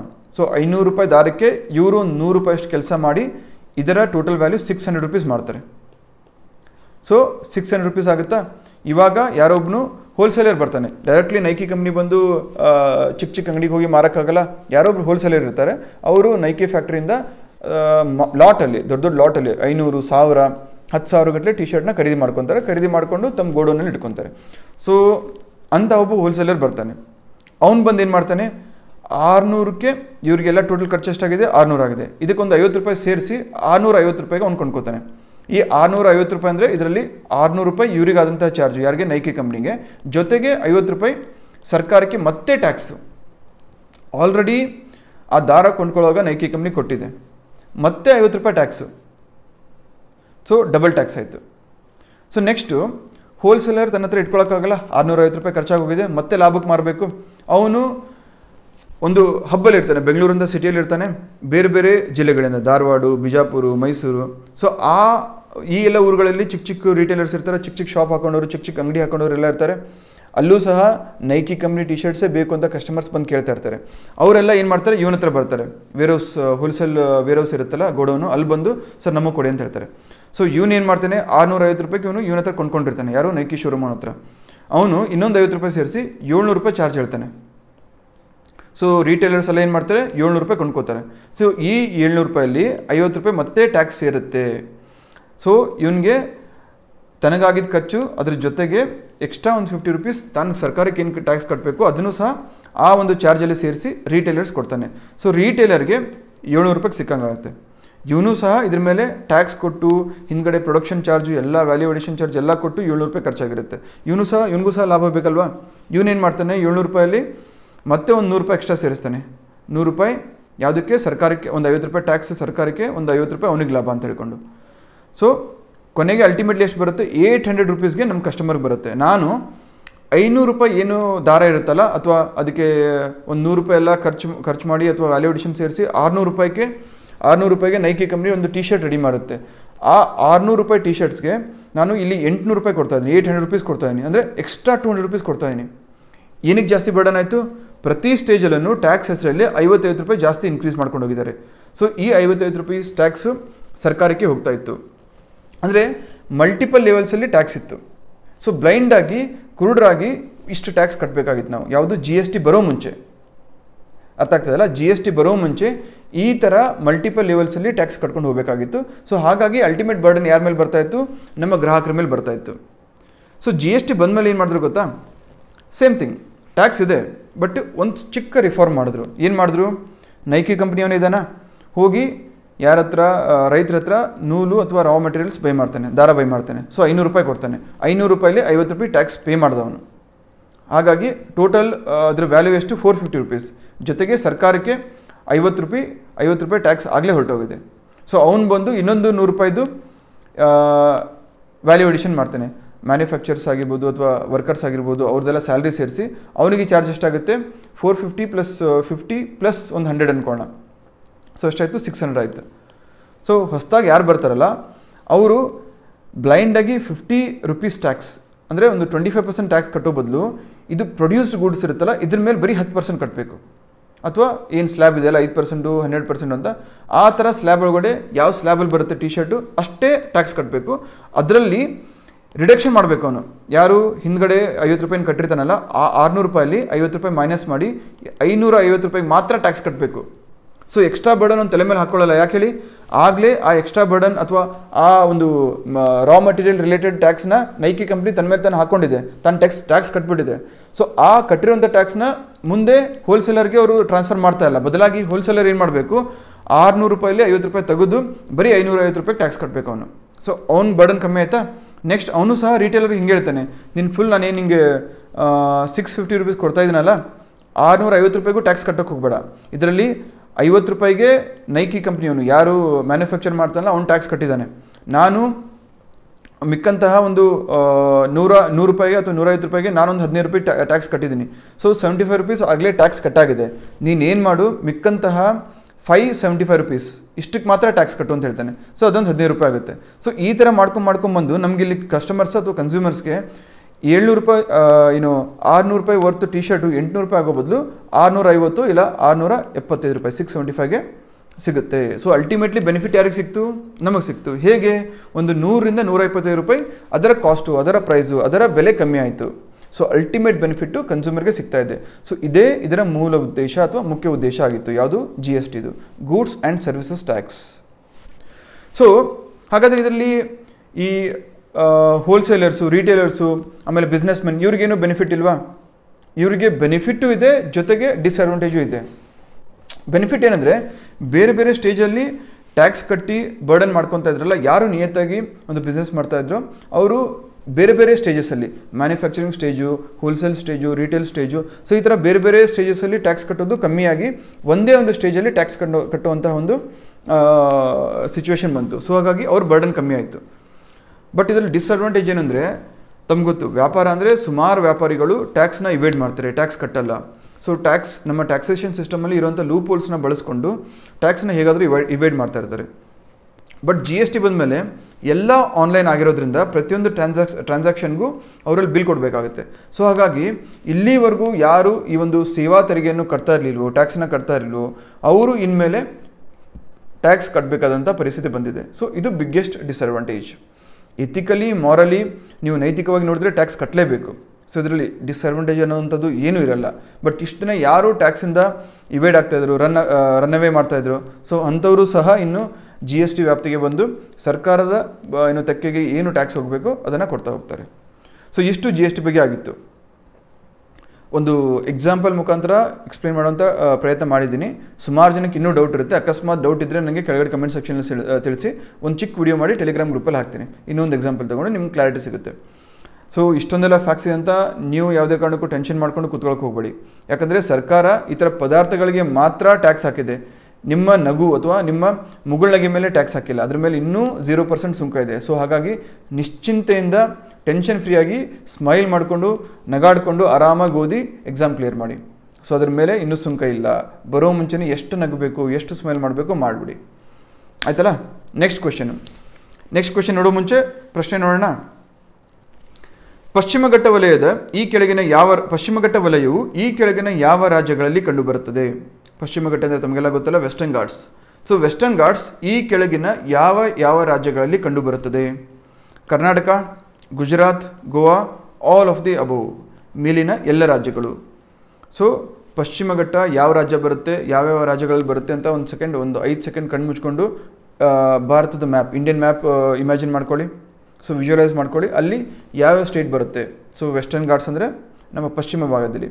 ಸೊ ಅದ್ರ ಪ್ರಕಾರ ಒಂದು ಅಂದಾಜಲ್ಲಿ ಯೋಚನೆ ಮಾಡಿ, ಕರೆಕ್ಟಾಗಿ ಲಾಜಿಕಲಿ ಯೋಚನೆ ಮಾಡಿ, ಎಲಿಮಿನೇಷನ್ ಟೆಕ್ನಿಕ್ ಥ್ರೂ ಸರಿಯಾದ ಆನ್ಸರ್ನ ಕೆಳಗಡೆ ಕಮೆಂಟ್ ಬಾಕ್ಸಲ್ಲಿ ತಿಳಿಸಿ. ಹಾಗಾದರೆ ಈ ಒಂದು ಆರ್ಟಿಕಲು ಏನಕ್ಕೆ ಬಂದಿತ್ತು? ಪೇಜ್ ನಂಬರ್ 1 ಇದೆ ನೋಡಿ. ಸೂಕ್ಷ್ಮ ವಲಯಕ್ಕೆ ವಿರೋಧ, 25ಕ್ಕೆ ಕೇಂದ್ರಕ್ಕೆ ನಿಯೋಗ. ಏನಾಗ್ತದೆ, ತಮ್ಮಲ್ಲಿ ಸುಮಾರು ಜನಕ್ಕೆ ಗೊತ್ತಿರುತ್ತೆ, 2010ರಿಂದ ಈ ಒಂದು ಇಶ್ಯೂ ಪದೇ ಬರ್ತಾ ಇದೆ. ಇನ್ಫ್ಯಾಕ್ಟ್ ನಮ್ಮ ಕರ್ನಾಟಕ ರಾಜ್ಯ ತೋರಿಸಿದಷ್ಟು ಟೆನ್ಷನ್ನು ಬೇರೆ ಯಾವ ರಾಜ್ಯಗಳು ತೋರಿಸಿಲ್ಲ. ಯಾಕಂದರೆ ಈ ಒಂದು ಪಶ್ಚಿಮ ಘಟ್ಟ, ಈ ಘಟ್ಟದಲ್ಲಿ ಬರುವಂತಹ ರೀಜನ್ನ ಸೂಕ್ಷ್ಮ ವಲಯ ಅಂತ ಡಿಕ್ಲೇರ್ ಮಾಡಿದ್ರೆ ಮ್ಯಾಕ್ಸಿಮಮ್ ಇಂಪ್ಯಾಕ್ಟ್. ಸೊ ಮ್ಯಾಕ್ಸಿಮಮ್ ಹೊಡೆತ ಬೀಳೋದು ಯಾರಿಗೆ? ಕರ್ನಾಟಕಕ್ಕೆ. ಸುಮಾರು 1500ಕ್ಕೂ ಹೆಚ್ಚು ಹಳ್ಳಿಗಳನ್ನು ಸೂಕ್ಷ್ಮ ವಲಯದ ವ್ಯಾಪ್ತಿಗೆ ತರಲಾಗುತ್ತೆ. ಸೊ ಆ ಥರ ತಂದರೆ ಆ ಹಳ್ಳಿಗಳಲ್ಲಿ ಎಷ್ಟೋ ಡೆವಲಪ್ಮೆಂಟಲ್ ಆ್ಯಕ್ಟಿವಿಟೀಸ್ ಆಗಿರ್ಬೋದು, ಇನ್ನಿತರ ಆರ್ಥಿಕ ಚಟುವಟಿಕೆಗಳಾಗಿರ್ಬೋದು, ಅದಕ್ಕೆಲ್ಲ ಹೊಡೆತ ಬೀಳುತ್ತೆ. ಸೊ ಅವರ ಒಂದು ಜೀವನ ಹೇಗೆ ನಡೆಯುತ್ತೆ ಮುಂದೆ, ಸೊ ಅವರ ಫ್ಯೂಚರ್ ಹೇಗಿರುತ್ತೆ, ಸೊ ಈ ಥರ ಹಲವಾರು ಕನ್ಸರ್ನ್ಸ್ ಇದ್ದಾವೆ. ಸೊ ಹಾಗಾಗಿ ಮ್ಯಾಕ್ಸಿಮಮ್ ಇಂಪ್ಯಾಕ್ಟ್ ಆಗ್ತಾ ಇರೋದು ಕರ್ನಾಟಕಕ್ಕೆ. ಹಾಗಾಗಿನೇ ಕರ್ನಾಟಕ ಪದೇ ಪದೇ ಇದರ ವಿರುದ್ಧವಾಗಿ ವಾಯ್ಸ್ ಎತ್ತಾ ಇದೆ. ಸೊ ಹಾಗಾದರೆ ಏನಾಯಿತು ಇತ್ತೀಚೆಗೆ 19 ಜುಲೈ ಅಂದರೆ 18 ಜುಲೈ ನಿನ್ನೆ 18 ಜುಲೈ ಕೇಂದ್ರ ಸರ್ಕಾರ ಒಂದು ಅಧಿಸೂಚನೆ ಹೊರಡಿಸ್ತು, ನೋಟಿಫಿಕೇಶನ್ ಹೊರಡಿಸ್ತು. ಅದರ ಪ್ರಕಾರ ಅವರು ಇನ್ನು ಕೆಲವೇ ದಿನಗಳಲ್ಲಿ ನಾವು ಈ ಒಂದು ಕಸ್ತೂರಿ ರಂಗನ್ ಪ್ಯಾನಲ್ ಏನು ಹೇಳಿದೆ, ಕಸ್ತೂರಿ ರಂಗನ್ ರಿಪೋರ್ಟ್ ಏನಿದೆ ವೆಸ್ಟರ್ನ್ ಘಾಟ್ಸ್ ಮೇಲೆ, ಪಶ್ಚಿಮ ವಲಯದ ಮೇಲೆ, ಸೊ ಪಶ್ಚಿಮ ಘಟ್ಟ ವಲಯದ ಮೇಲೆ, ಅದನ್ನು ಎಫೆಕ್ಟಿವ್ನೆಸ್ಗೆ ತರ್ತೀವಿ, ಅದನ್ನು ಜಾರಿ ಮಾಡ್ತೀವಿ ಅಂತ ಹೇಳಿದ್ದಾರೆ. ಸೊ ಹಾಗಾಗಿ ನಿರ್ದಿಷ್ಟವಾದ ದಿನಾಂಕ ಇನ್ನೂ ಹೇಳಿಲ್ಲ, ಬಟ್ ಅದು ಜಾರಿ ಆಗೋ ಮುಂಚೆನೇ ನಮ್ಮ ರಾಜ್ಯದ ಒಂದು ನಿಯೋಗ ಹೋಗಿ ಕೇಂದ್ರ ಇದು ಎನ್ವೈರ್ಮೆಂಟ್ ಮಿನಿಸ್ಟರ್ ಏನಿದ್ದಾರೆ ಅವರನ್ನು ಮೀಟಾಗಿ ಸರ್ ಈ ಥರ ನೀವು ಯಾವುದೇ ಕಾರಣಕ್ಕೂ ಜಾರಿಗೆ ತರಬೇಡಿ, ಇದರಿಂದ ಕರ್ನಾಟಕಕ್ಕೆ ತುಂಬ ಎಫೆಕ್ಟ್ ಆಗುತ್ತೆ, ಆರ್ಥಿಕವಾಗಿಯೂ ಮತ್ತು ಸಾಮಾಜಿಕವಾಗಿಯೂ ಹೊಡೆತ ಬೀಳುತ್ತೆ ಅಂತ ಕನ್ವಿನ್ಸ್ ಮಾಡೋರಿದ್ದಾರೆ. ಹಾಗಾದರೆ ಕರ್ನಾಟಕ ಈ ಥರ ಒಂದು ಕಳವಳ ಅಥವಾ ಕಾಳಜಿ ಯಾಕೆ ವ್ಯಕ್ತಪಡಿಸ್ತಾ ಇದೆ, ಇದರಿಂದ ಕರ್ನಾಟಕಕ್ಕೆ ಯಾಕೆ ಹೆಚ್ಚಿನ ನಷ್ಟ ಆಗುತ್ತೆ, ಸೊ ನೋಡ್ಕೊಂಡು ಹೋಗೋಣ. ಇದಕ್ಕಿಂತ ಮುಂಚೆ 2010ರಲ್ಲಿ ಒಂದು ಕಸ್ತೂರಿ ಮಾಧವ್ ಗಾಡ್ಗಿಲ್ ಅಂತ ಒಬ್ಬರು ಇದ್ದರು, ಅವರ ರಿಪೋರ್ಟ್ ಬಂದಿತ್ತು. ಮಾಧವ್ ಗಾಡ್ಗಿಲ್ ಅಂದರೆ ಪರಿಸರವಾದಿ. ಸೊ ಅವರ ನೇತೃತ್ವದಲ್ಲಿ ಕೇಂದ್ರ ಸರ್ಕಾರ ಒಂದು ಕಮಿಟಿಯನ್ನು ಫಾರ್ಮ್ ಮಾಡಿತ್ತು. ಸೊ ಆ ಸಮಿತಿ 2010ರಲ್ಲಿ ತನ್ನ ಒಂದು ರಿಪೋರ್ಟ್ನ ಕೊಡ್ತು. ಯಾವುದ್ರ ಮೇಲಿತ್ತು ರಿಪೋರ್ಟು? ಪಶ್ಚಿಮ ಘಟ್ಟ ವಲಯ ಏನಿದೆ, Gujarat, Maharashtra, Karnataka, Goa, Tamil Nadu, Kerala, across 6 States. So 6 ರಾಜ್ಯಗಳ ವ್ಯಾಪ್ತಿಯಲ್ಲಿ ಪಶ್ಚಿಮ ಘಟ್ಟ ವಲಯ ಏನಿದೆ ಅಲ್ಲಿ ಮಾನವ ಚಟುವಟಿಕೆಗಳು ಯಾವ ಥರ ಪರಿಸರದ ಮೇಲೆ ಹಾನಿ ಬೀರ್ತಾ ಇದೆ, ಸೊ ಆ ಹಾನಿಯನ್ನು ನಾವು ಹೇಗೆ ಕಮ್ಮಿ ಮಾಡಬೇಕು, ಸೊ ಇದರ ಕುರಿತಂತೆ ಹಲವಾರು ರೆಕಮೆಂಡೇಷನ್ಸ್ಗಳನ್ನ ಕೊಟ್ಟಿತ್ತು. ಬಟ್ ಅಲ್ಲಿ ಒಂದು ತಪ್ಪೇನಾಗಿತ್ತು ಅಂದರೆ ಈ ಮಾಧವ್ ಗಾಡ್ಗಿಲ್ ಸಮಿತಿ 100ಕ್ಕೆ 100ರಷ್ಟು ಪಶ್ಚಿಮ ಘಟ್ಟ ವಲಯವನ್ನು ಇಕಾಲಜಿಕಲಿ ಸೆನ್ಸಿಟಿವ್ ಝೋನ್, ಅತಿ ಸೂಕ್ಷ್ಮ ವಲಯ ಅಂತ ಗುರುತಿಸ್ರಿ. ಸೊ ಆ ಥರ ಗುರುತಿಸಿ ನೀವು ಅದನ್ನು ಪೂರ್ತಿ ನೋ ಡೆವಲಪ್ಮೆಂಟ್ ಏರಿಯಾ ಅಂತ ಡಿಕ್ಲೇರ್ ಮಾಡಿ ಅಂತ ಹೇಳಿದರು. ನೋ ಡೆವಲಪ್ಮೆಂಟ್ ಏರಿಯಾ ಅಂದರೆ ಹೊಸ ಪ್ರಾಜೆಕ್ಟ್ ಮಾಡೋಂಗಿಲ್ಲ, ಅಲ್ಲಿ ಯಾರೂ ವ್ಯವಸಾಯ ಮಾಡೋಂಗಿಲ್ಲ, ಆ ಪ್ರದೇಶದ ಒಳಗಡೆ ಹೋಗೋಂಗಿಲ್ಲ, ಸೊ ಹಂಟಿಂಗ್ ಮಾಡೋಂಗಿಲ್ಲ. ಸೊ ಈ ಥರ ಹಲವಾರು ಆರ್ಥಿಕ ಚಟುವಟಿಕೆಗಳಿಗೆ ಒಂದು ಬ್ರೇಕ್ ಹಾಕಿದ್ರೆ, ಲಗಾಮ್ ಹಾಕಿದ್ರೆ ಅಲ್ಲಿರುವಂತಹ ಜನರ ಪರಿಸ್ಥಿತಿ ಏನಾಗಿರಬೇಕು. ಸೊ ಸುಮಾರು ಹಳ್ಳಿಗಳು ಈ ಒಂದು ವ್ಯಾಪ್ತಿಯಲ್ಲಿದ್ದಾವೆ. ಸೊ ಆ ಕಾಡನ್ನೇ ನಂಬ್ಕೊಂಡು ಕೂತ್ಕೊಂಡಂತಹ ಜನರ ಬದುಕು ಏನಾಗಬೇಕು, ಸೊ ದಿಕ್ಕೇ ತೋಚದಂತಾಗಿತ್ತು. ಸೊ ಇದಾದಮೇಲೆ ಸಿಕ್ಕಾಪಟ್ಟೆ ಪ್ರೊಟೆಸ್ಟ್ ಆಯಿತು, ಧರಣಿ ಆಯಿತು. ಸೊ ಈ ಪ್ರೊಟೆಸ್ಟ್ನ ನೋಡಿ ಕೇಂದ್ರ ಸರ್ಕಾರ ಇನ್ನೊಂದು ಸಮಿತಿಯನ್ನು ರಚಿಸ್ತು. ಅದರ ಹೆಡ್ ಯಾರಾಗಿದ್ದರು? ಕಸ್ತೂರಿ ರಂಗನ್ ಆಗಿದ್ದರು. ಅವರೊಬ್ಬರು ISRO scientist. So ISRO scientist ಆದಂತಹ ಕಸ್ತೂರಿ ರಂಗನು ಅವರು ಮತ್ತೆ ಸೈಂಟಿಫಿಕಲಿ ಇದನ್ನೆಲ್ಲ ಸ್ಟಡಿ ಮಾಡಿ ಬೇರೆ ಬೇರೆ ರೆಕಮೆಂಡೇಷನ್ಸ್ನ ಪ್ರಪೋಸ್ ಮಾಡಿದ್ರು. ಸೊ ಹಾಗಾದರೆ ಏನು ಮೇಜರ್ ಡಿಫ್ರೆನ್ಸು ಕಸ್ತೂರಿ ರಂಗನ್ ರಿಪೋರ್ಟ್ಗೂ ಮತ್ತು ಮಾಧವ್ ಗಾಡ್ಗಿಲ್ ರಿಪೋರ್ಟ್ಗೂ ಇರುವಂತಹ ಮೇಜರ್ ವ್ಯತ್ಯಾಸಗಳೇನು ಒನ್ ಬೈ ಒನ್ ನೋಡ್ಕೊಂಡು ಹೋಗೋಣ. ಸೊ ಮೇಜರ್ಲಿ ಅದಕ್ಕಿಂತ ಮುಂಚೆ ನೀವು ನೋಡಿ, ಕಸ್ತೂರಿ ರಂಗನ್ ಪ್ಯಾನೆಲ್ ರಿಪೋರ್ಟ್ ಪ್ರಕಾರ 2159 ಏನು ಹಳ್ಳಿಗಳು ಮಹಾರಾಷ್ಟ್ರದಲ್ಲಿರುವಂಥ ಹಳ್ಳಿಗಳು ಈ ಪಶ್ಚಿಮ ಘಟ್ಟ ವಲಯದಲ್ಲಿ ಬರ್ತವೆ. ನೆಕ್ಸ್ಟು ಹೈಯೆಸ್ಟ್ ಇರೋದು ಕರ್ನಾಟಕದಿಂದ ಸುಮಾರು 1576 ಹಳ್ಳಿಗಳು ಈ ಪಶ್ಚಿಮ ಘಟ್ಟ ವಲಯದಲ್ಲಿ ಬರ್ತವೆ. ಅದಾದಮೇಲೆ 135 ತಮಿಳುನಾಡಿಂದ, 123 ಕೇರಳದಿಂದ, 99 ಗೋವಾ ಮತ್ತು 64 ಗುಜರಾತ್.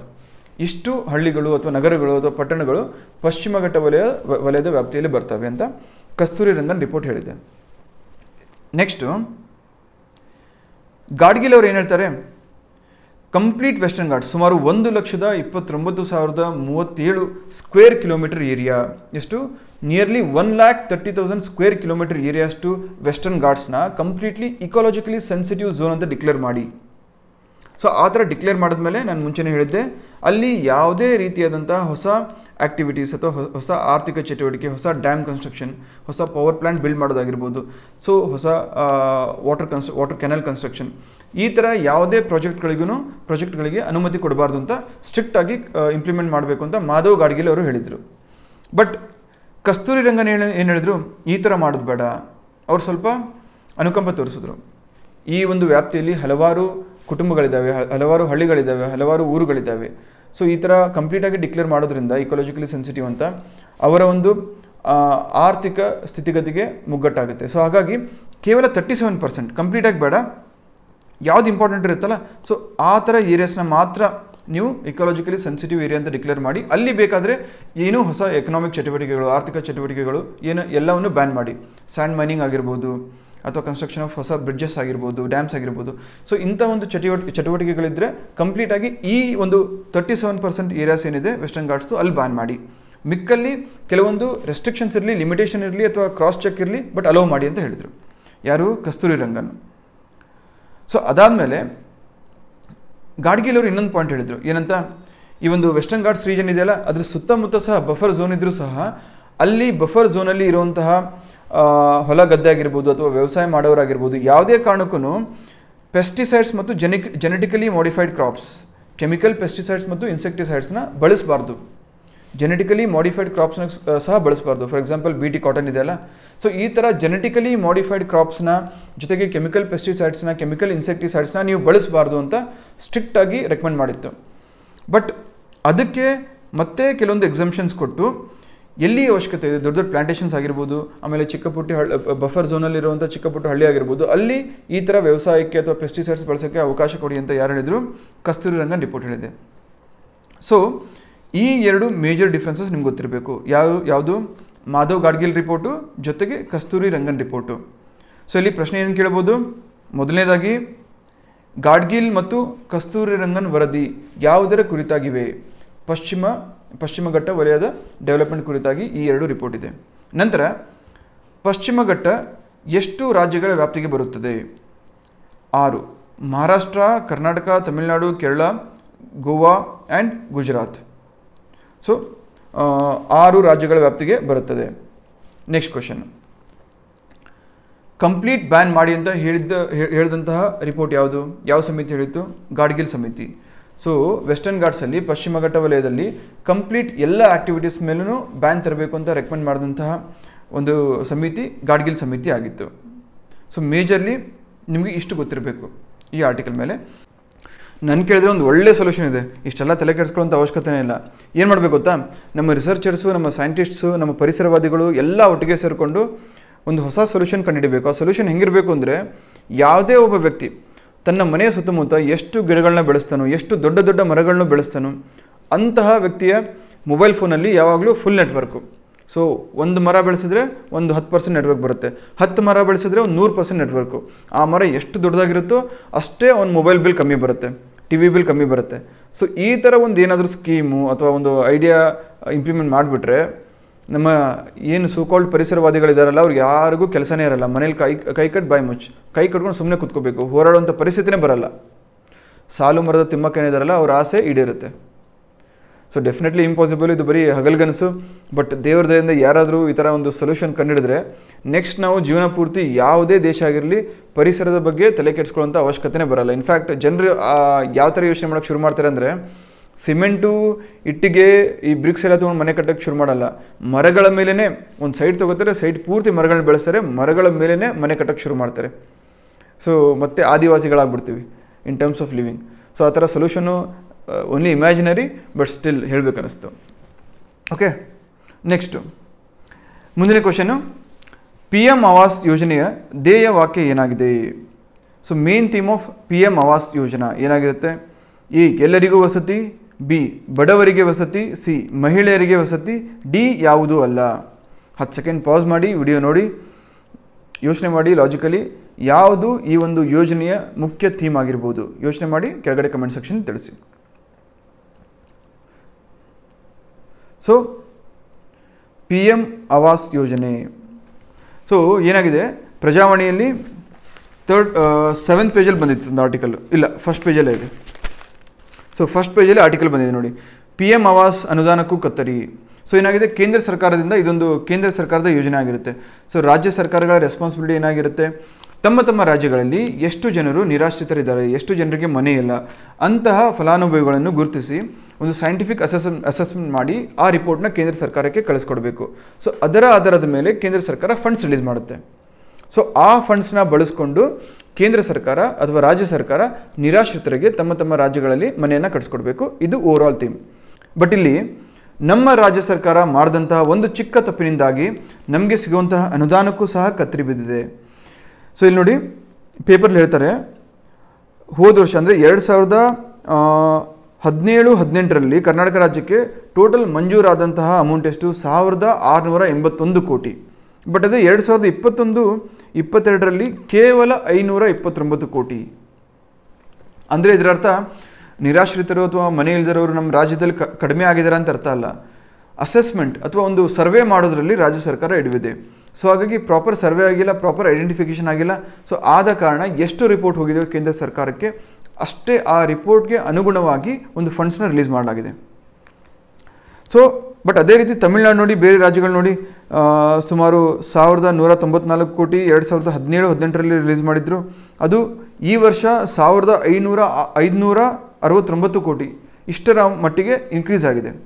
ಹಾಗಾದರೆ ಎಲ್ಲೋ ಒಂದು ಕಡೆ ರಾಜ್ಯ ಸರ್ಕಾರದಿಂದ ಒಂದು ಚಿಕ್ಕ ತಪ್ಪಾಗಿದೆ. ನೆನಪಿರಲಿ, PM ಆವಾಸ್ ಯೋಜನೆಯ ಮುಖ್ಯ ಧ್ಯೇಯವಾಕ್ಯ ಅಂದರೆ ಎಲ್ಲರಿಗೂ ವಸತಿ. ಸ್ನೇಹಿತರೆ, ನೀವು ಗಾಬರಿ ಆಗ್ಬೋದು ನಾನು ಹೇಳಿದ್ರೆ, ನಮ್ಮ ರಾಜ್ಯದಲ್ಲಿ ಇಂದಿಗೂ ಸಹ ಇವತ್ತಿಗೂ ಸಹ ಸುಮಾರು 30 ಲಕ್ಷ ಜನರಿಗೆ ಇರಕ್ಕೆ ಮನೆ ಇಲ್ಲ.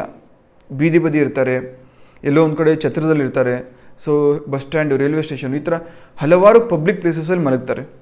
ಸೊ ಇನ್ನೂ ಸಹ ಸ್ವಂತ ಸೂರಿಲ್ಲ ಅವರಿಗೆ. ಅಂತಹ ಜನರು, ನಿರಾಶ್ರಿತರು ಸುಮಾರು 30 ಲಕ್ಷದಷ್ಟು ನಮ್ಮ ರಾಜ್ಯದಲ್ಲಿದ್ದಾರೆ. ಸೊ ಇದೊಂದು ಸರ್ವೆನೇ ಹೇಳಿತ್ತು, ಸೈಂಟಿಫಿಕ್ ಸರ್ವೆ, ವೈಜ್ಞಾನಿಕವಾಗಿ ಏನೋ ಒಂದು ಸರ್ವೆ ಮಾಡಿದ್ರು, ಅದರ ಆಧಾರದ ಮೇಲೆ ಈ ನಂಬರ್ಸ್ ಇದೆ. So 30 lakh, just imagine.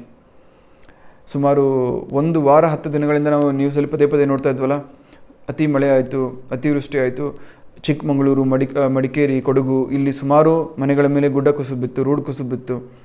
So ಎಲ್ಲೋ ಒಂದೋ ಎರಡು ಕೇಸ್ ನೋಡಿ ನಮಗೆ ಆ ಥರ ಅನಿಸ್ತಾ ಇತ್ತು. ಅವ್ರು ಹೆಂಗಿರ್ತಾರೆ, ರಾತ್ರಿ ಪೂರ್ತಿ ಆ ಮಳೆಯಲ್ಲಿ ಹೇಗಿರ್ತಾರೆ, ಎಲ್ಲಿ ಮಲಗ್ತಾರೆ, ಎಲ್ಲಿ ಅಡುಗೆ ಮಾಡ್ಕೊತಾರೆ.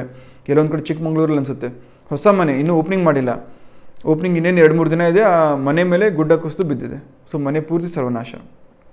ಸೊ ಎಲ್ಲೋ 1-2 ಈ ಥರ ಘಟನೆ ಕೇಳಿದ್ರೆ ನಮ್ಗೆ ಮನಸ್ಸಿಗೆ ಅಷ್ಟು ಬೇಜಾರಾಗುತ್ತೆ. ಬಟ್ ಒಂದ್ಸಲಿ ಇವ್ರ ಬಗ್ಗೆ ಯೋಚನೆ ಮಾಡಿ, ಸುಮಾರು 30 ಲಕ್ಷ ಜನ, ಅವರಿಗೆ ಇನ್ನೂ ಮನೆಗಿಲ್ಲ, ಸ್ವಂತ ಸೂರಿಲ್ಲ. ಕನ್ಸರ್ನಿಂಗ್ ಅಲ್ಲ? ಸೊ ಅಂತಹ ಒಂದು ನಿರಾಶ್ರಿತರಿಗೆ ಒಳ್ಳೆಯದಾಗಲಿ, ಅವ್ರಿಗೊಂದು ಮನೆ ಸಿಗಲಿ ಅಂತ ಹೇಳಿಬಿಟ್ಟು ಕೇಂದ್ರ ಸರ್ಕಾರ ಈ ಪ್ರಧಾನಮಂತ್ರಿ ಆವಾಸ್ ಯೋಜನೆಯನ್ನು ಶುರು ಮಾಡಿತ್ತು. ಸೊ ಇದರಲ್ಲಿ ಅರ್ಬನ್ ಅಂತ ಬೇರೆ ಇದೆ, ನಗರಕ್ಕೆ ಬೇರೆ ಇದೆ, ಹಳ್ಳಿಗಳಿಗೆ ಬೇರೆ ಇದೆ. 2 ಬೇರೆ ಬೇರೆ ಯೋಜನೆಗಳಿದ್ದಾವೆ. ಸೊ ಇದರ ಧ್ಯೇಯವಾಕ್ಯ ಏನು? ಎಲ್ಲರಿಗೂ ವಸತಿ. ಸೊ ಇದು ಯಾವ ಒಂದು ಸಚಿವಾಲಯದ ಅಡಿಯಲ್ಲಿದೆ?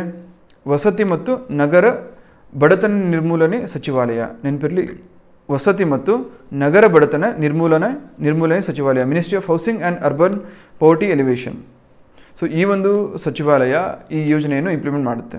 ಇದಾದ ಮೇಲೆ ಮೊದಲನೇ ಟಾರ್ಗೆಟ್ ಏನಿದೆ ಗೊತ್ತಾ? ಈ ಒಂದು ಯೋಜನೆಯನ್ನು ಶುರು ಮಾಡಿದಾಗ 75ನೇ ವರ್ಷದ ಒಂದು ಸ್ವಾತಂತ್ರ್ಯದ ಸಂಭ್ರಮ ಏನಿರುತ್ತೆ ಭಾರತಕ್ಕೆ, ಅಂದರೆ 2022 ಅಷ್ಟೊತ್ತಿಗಾಗಲೇ ನಾವು ದೇಶದಲ್ಲಿ ಎಲ್ಲರಿಗೂ ಸಹ ಒಂದು ಇರಲಿಕ್ಕೆ ವಾಸ ಮಾಡಲು ಯೋಗ್ಯವಾದ ಮನೆಯನ್ನು ಕಟ್ಟಿಸ್ಕೊಡ್ಬೇಕು.